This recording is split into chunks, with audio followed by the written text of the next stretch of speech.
केबे हेले निज विषय रे अन्य मानकु कुह नहीं कहीं ना जो लोक आपण को पसंद करुच्ची ताको बुझेबा दरकार नहीं किंतु जो लोक पसंद करेनी से केबे भी आपण को कथारे विश्वास करिवनी।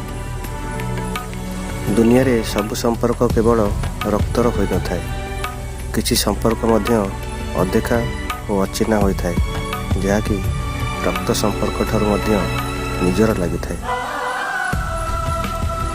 लुह ही जानी थाए तुम जंत्रणार गभीरता केते, गर्व ही जानी थाए तुम पाखरे धन केते, व्यवहार ही जानी थाए तुम परिवार संस्कार केते, सफलता ही जानी थाए तुम चेष्टा शक्तिर सीमा केते।